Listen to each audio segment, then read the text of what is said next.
Hello dear student, welcome to my YouTube channel SK classes. कल हमने discuss किया था रासायनिक अभिक्रिया के प्रकार, जिसके अंदर हमने पढ़ा था संयोजन अभिक्रिया और वियोजन अभिक्रिया एवं वियोजन अभिक्रिया के प्रकार।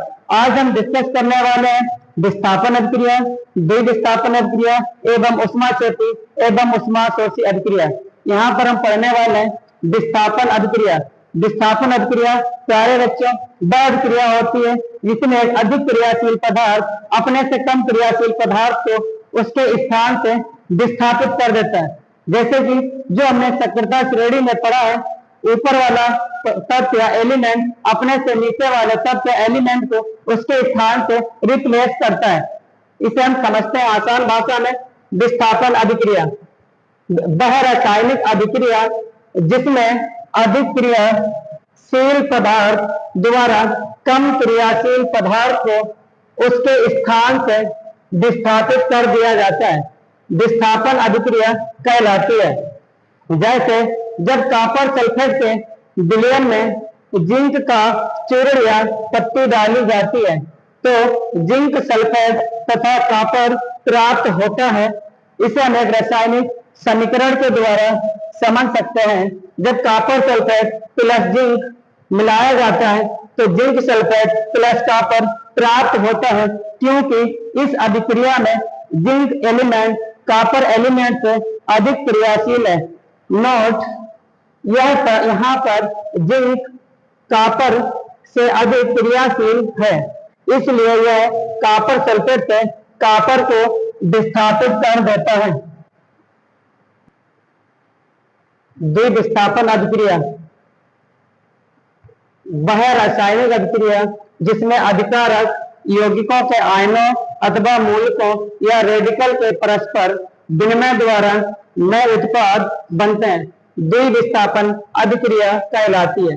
जैसा कि प्यारे बच्चों हमने विस्थापन अभिक्रिया में पढ़ा था कि अधिक अभिक्रियाशील पदार्थ अपने से कम अभिक्रियाशील पदार्थ को उसके स्थान से विस्थापित कर देती है, लेकिन इस अभिक्रिया में आयन आपस में एक एक्सचेंज करते हैं, यानी कि अदला बदली करते हैं। इस प्रकार की किसी भी अभिक्रिया को द्विविस्थापन अभिक्रिया कहते हैं, जिसमें आयन का एक्सचेंज होता है।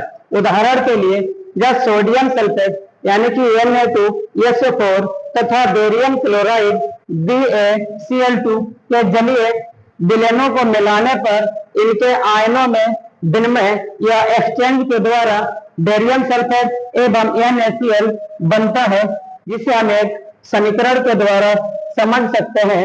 Na2SO4 का जलीय विलयन प्लस BaCl2 का जलीय विलयन जब हम आपस में मिलाते हैं तो हमें बेरियम सल्फेट यानी कि BaSO4 प्लस NaCl, जिसे साधारण नमक कहते हैं, साधारण नमक प्राप्त होता है। प्यारे बच्चों इसे नोट कीजिएगा। उष्माक्षेपी एवं उष्माशोषी अभिक्रिया। प्यारे बच्चों उष्माक्षेपी एवं उष्माशोषी अभिक्रिया एक दूसरे की अपोजिट होती है। उष्माक्षेपी अभिक्रिया वह अभिक्रिया होती है जिसमें अभिक्रिया उत्पन्न होने के बाद हमें हीट ऑब्जर्व होती है, लेकिन उष्माशोषी अभिक्रिया वह रासायनिक अभिक्रिया होती है जिसे हम बाहर से उष्मा देते हैं। उष्माक्षेपी पहले हम पढ़ते हैं उष्माक्षेपी अभिक्रिया। उष्माक्षेपी अभिक्रिया इसे एक्सोथर्मिक रिएक्शन भी कहा जाता है। वह रासायनिक अभिक्रिया जिसमें क्रिया के फलस्वरूप उष्मा उत्पन्न होती है उष्माक्षेपी अभिक्रिया कहलाती है। प्यारे बच्चों उष्माक्षेपी अभिक्रिया साधारण शब्दों में वह अभिक्रिया होती है जिस अभिक्रिया के होने के बाद हमें उष्मा महसूस होती है, यानी कि ताप बाहर निकलता है, उष्माक्षेपी अभिक्रिया कहलाती है। जैसे कि किसी भी प्राकृतिक गैस को जलाने पर उष्मा बाहर निकलती है और कार्बन डाइऑक्साइड प्लस जल का निर्माण होता है। यहाँ पर हम मेथेन, जो कि एक मार्स गैस है, एक प्राकृतिक गैस है जिसका एग्जाम्पल समझ रहे हैं। जब मेथेन की क्रिया ऑक्सीजन गैस के साथ कराते हैं तो carbon dioxide gas plus water plus उष्मा बाहर निकलती है। हम उष्माक्षेपी अभिक्रिया को निम्नलिखित उदाहरण के द्वारा समझ सकते हैं। नंबर 1, प्राकृतिक गैसों का दहन। प्राकृतिक गैस, जब हम कभी भी प्राकृतिक गैस को, दहन का मतलब होता है जलाना, जब प्राकृतिक गैस को जलाते हैं तो उसके साथ कार्बन डाइऑक्साइड कुछ मात्रा में वाटर वेपर यानी कि जलवाष्प निकलती है, उसके साथ हमें उष्मा भी प्राप्त होती है, जैसे कि मैथेन का या हमारे घरों में यूज होने वाली एलपीजी गैस को जब हम कभी भी जलाते हैं तो उससे carbon dioxide plus water plus heat observe होती है। दूसरा हमारा मोस्ट इंपोर्टेंट एग्जाम्पल श्वसन। जब कभी भी हम श्वसन करते हैं, श्वसन प्रक्रिया के बाद हमने जो भी खाना खाया होता है वो खाना डाइजेस्ट होने के बाद ग्लूकोज में कन्वर्ट हो जाता है, उसके साथ साथ हमें एनर्जी भी ऑब्जर्व होती है। इस एनर्जी को हम उष्मा से रिलेट करते हैं। नंबर 3, प्रकाश संश्लेषण। जब कभी भी सूर्य की लाइट से प्लांट अपना भोजन का निर्माण करते हैं तो उस प्रक्रिया को प्रकाश संश्लेषण कहते हैं, जिसमें ग्लूकोज के साथ साथ उष्मा भी प्राप्त होती है। प्यारे बच्चों, इसे नोट करें।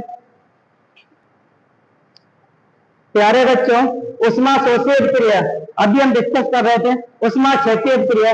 अब हम पढ़ने वाले उष्मा शोषित क्रिया। उष्मा शोषित क्रिया वह क्रिया होती है जिसमें अभिक्रिया के दौरान हमें बाहर से उष्मा देना पड़ती है। हम साधारण शब्दों में कह सकते हैं कि उष्मा का अवशोषण होता है, तो उस अभिक्रिया को उष्मा शोषित अभिक्रिया कहते हैं। जैसे वह रासायनिक अभिक्रिया जिसमें उष्मा बाहरी माध्यम से दी जाती है, उष्मा का अवशोषण होता है, उष्मा शोषित अभिक्रिया कहलाती है। जैसे जब कभी भी मर्क्यूरिक ऑक्साइड को मरकरी प्लस ऑक्सीजन में तोड़ना पड़ता है तो मर्क्यूरी को तोड़ने के लिए हमें बाहर से उष्मा देना पड़ती है, जिसे हम निम्न समीकरण के द्वारा समझ सकते हैं। जैसे मर्क्यूरिक ऑक्साइड प्लस इसे बाहर से हमने दी हुई उष्मा है, जब इस उष्मा को बढ़ाया गया तो ये हमारा मरकरी प्लस ऑक्सीजन में टूट जाता है। Thank you for watching this video. मिलते हैं कल अगली वीडियो में।